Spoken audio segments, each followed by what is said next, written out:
I have hair like a scarecrow. I don't know what's going on, but it's all sticking up. Good morning.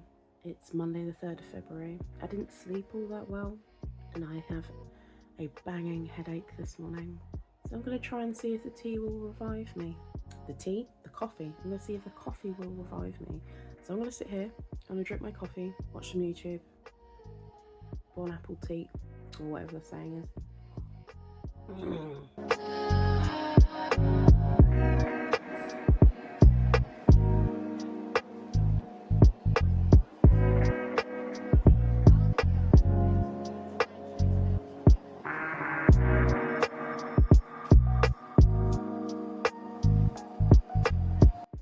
Coffee can only help so much. It cannot revive the proverbial dead. So we are going to go and pick today's topic, and we're going to go and see what we're going to discuss today.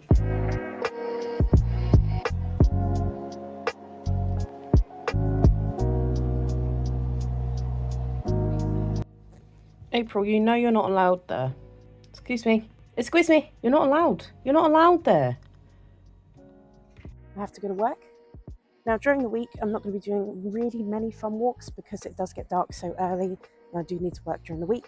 So we will do what we can.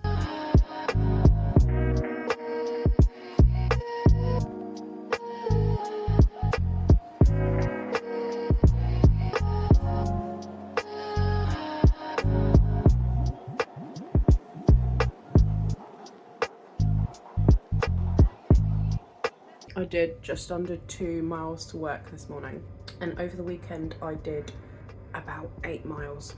As it stands, we're just under 10 miles. It's 3 days in. I'm just shy of about 10 miles, and I'm really happy with that. Obviously during the week it's just work, and then I'm off Thursdays, and then at the weekends I can do more intensive fun stuff. I think I'm gonna do well. On today's episode of the most unappetizing breakfasts ever, this is an egg mayo mix with some spinach, some cheese and some tomato. Everything I make looks like baby sick, and I promise you it tastes good, but aesthetically there's an issue.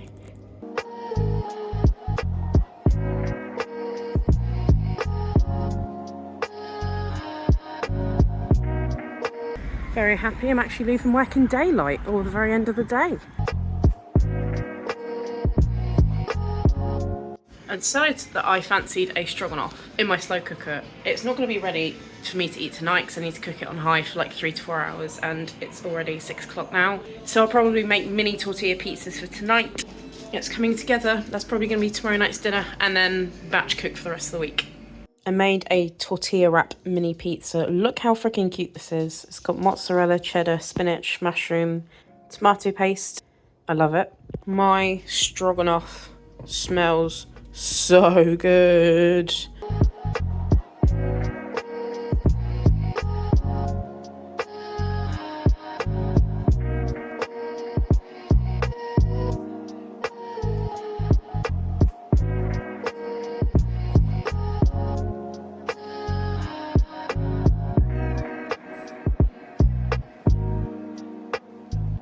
Hello, hi, it's me. Thank you for joining me again for day 3. Today's topic: what would I like to try? What is something that I would really like to try again?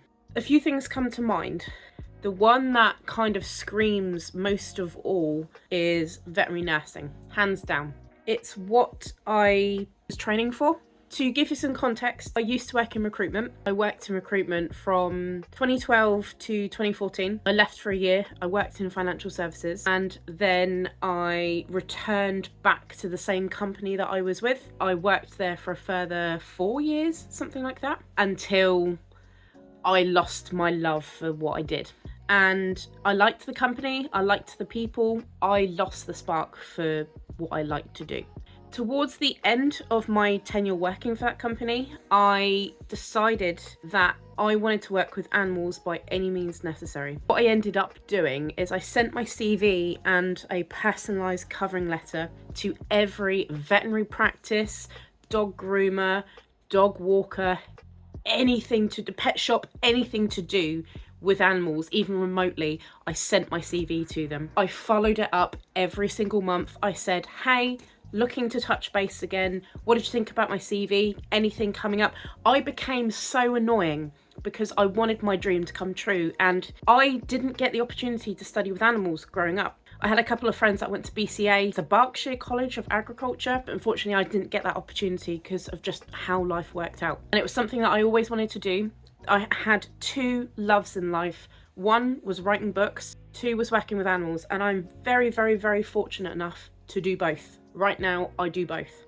My books are on a self-employed basis. I make my own deadlines. If nobody likes them, I don't care, because it's me adhering to what I want to do. I'm not doing it for people, I'm doing it for myself. I'm doing it for myself because it's what I've always wanted to do. My journey working with animals, funnily enough, I was on my way home from my recruitment job one evening and I saw that my veterinary practice, the one that my animals are registered with, they were looking for a weekend relief receptionist every Saturday for half a day for 3 months. And I said to myself, I was like, I have to apply for this. This is a sign, I have to apply for this. And I did.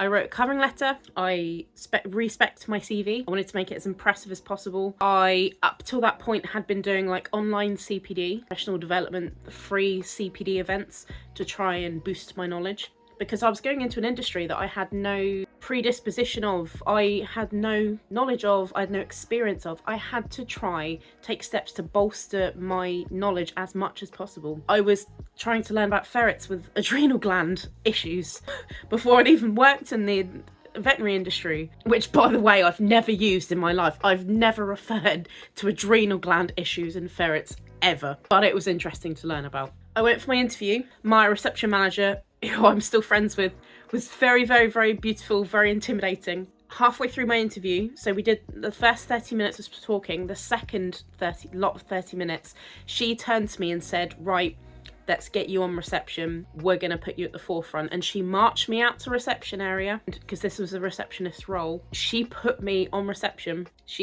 I was first and foremost on the forefront, the first person you saw. The others were all at the side. I was thrown into the deep end. Suddenly I was serving customers. I was picking up phone calls. I had never done this before. See, in recruitment, I still had customer service skills. I still had people skills. I'd never served on a front desk before.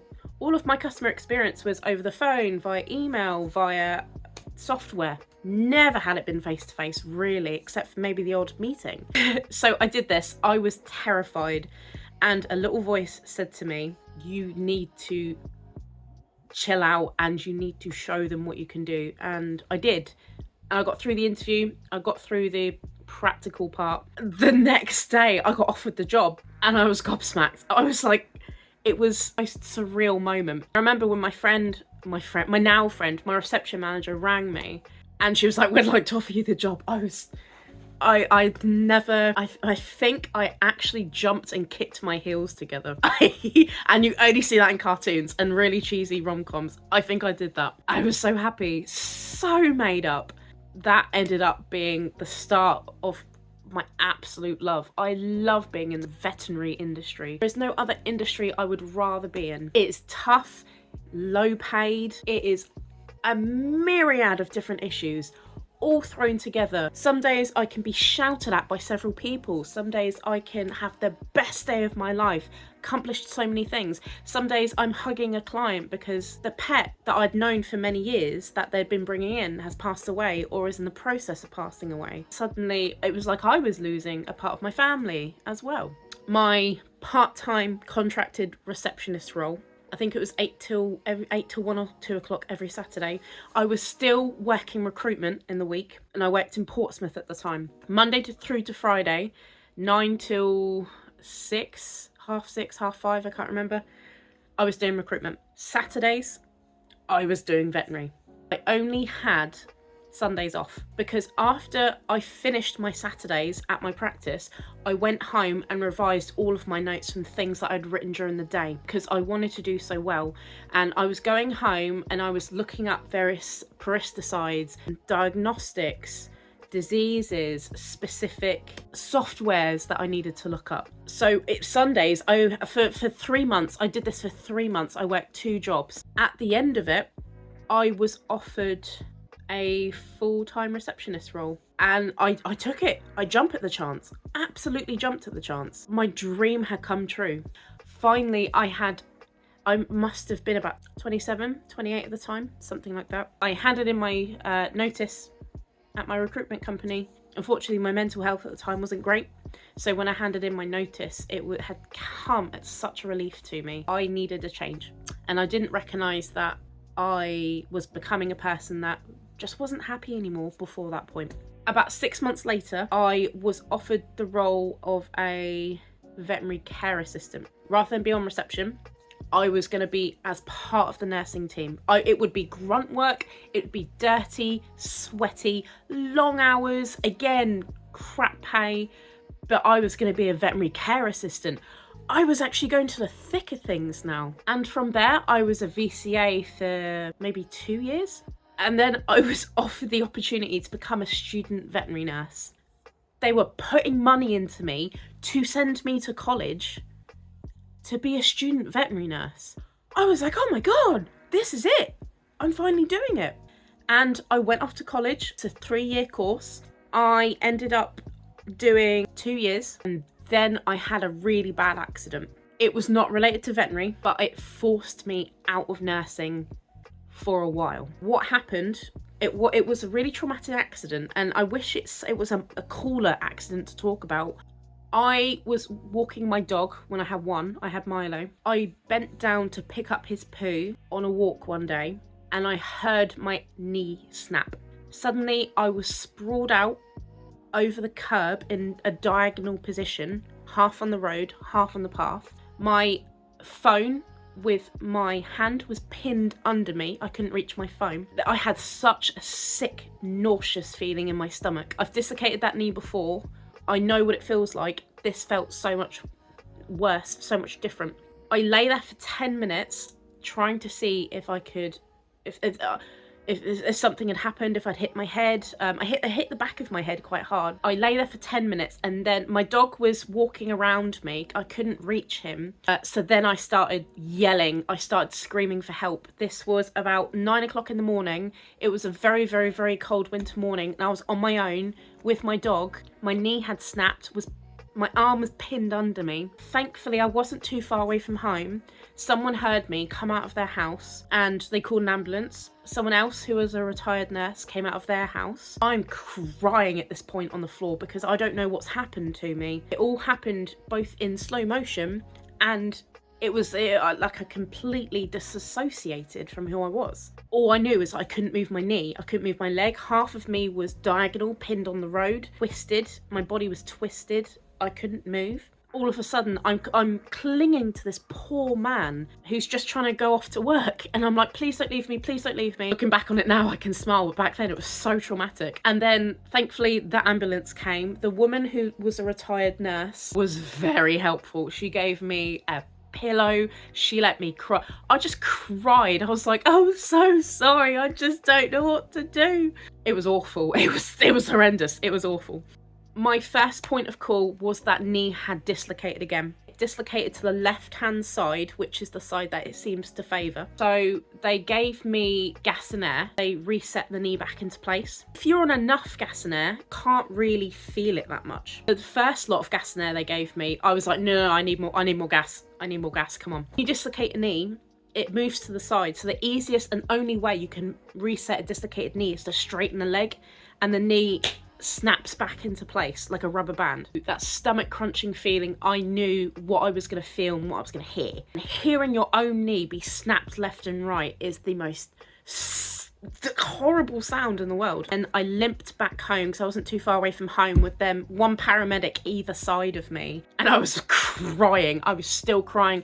I let them in my house. My mother-in-law came and drove me to local hospital. I had x-rays, I had a physical exam, and what had come about after a few weeks of appointments, what came about is that not only did I dislocate my knee, I broke my kneecap, and I tore my medial collateral ligament almost completely from the bone. It was hanging on by this much. My patella, my kneecap, a bit had snapped off completely and was just floating in my leg somewhere, and I'd almost torn my ligament completely from the bone. And I had an MRI, I had further tests, further x-rays.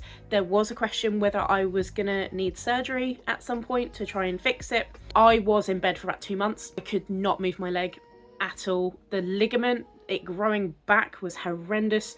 I couldn't manipulate it at all. Going to the toilet was rough. I couldn't even shower. I was crying every day because suddenly you don't have your leg. So I did not nurse for a good 6 months after that. I just couldn't do it. Even when I was healed, the knee and the leg was so stiff. It was months and months and months and months of physio appointments. And that's where I got my exercise bike. That's when I got my exercise bike, because I needed a slow way to get that joint moving again. And it took me a long time to trust my knee. I was probably about 10 kilos heavier than I am now, which did not help the weight distribution on my legs. I had a couple of mental health episodes, maybe about a year after that, which caused me to take a break from nursing again. As it stands, during that period, I went back to reception because I needed the break. So I was starting to develop bilateral retrocalcaneal bursitis on both of my ankles. So as it stands at the moment, both of my ankles, they are calcifying at the back. I have genivalgium, which is why my knees can dislocate so easily. They are misaligned with my hips. My knees touch, my lower legs can't touch at all. My knees touch, my lower legs like that. So I've got some physical issues. I am 2 exams away from being a qualified student vet nurse. I have passed all my other exams, my assignments, I've done all my college hours, I've done more or less 99% of my portfolio. I have my professional discussion left, and I have my OSCEs, and then I'm a qualified vet nurse. The only things left. So hopefully this year in my new practice, I'm currently there as a receptionist. I'm hoping at some point I can finish my qualification. That is what I wish, something that I really enjoyed that I could go back to, and I will, because I have trained for 3 years. I've worked an additional 2 years in veterinary. I deserve to be qualified. And at the moment, to supplement that, I'm revising. I'm studying again more or less every night, just so I can amplify my knowledge of the industry and of everything I need to know. And that's my take. That's my answer for today. I hope you all enjoyed little story time. I'm having a lot of fun with these video diaries. I'm coming home at the moment and editing for about 3-4 hours a night, because there's a lot of stuff I'm editing out. At the same time, I'm looking after my dogs. I'm trying to have a balanced life. I'm working. I'm trying to sleep. That's all for tonight. See you tomorrow, bright and early. I'll be here.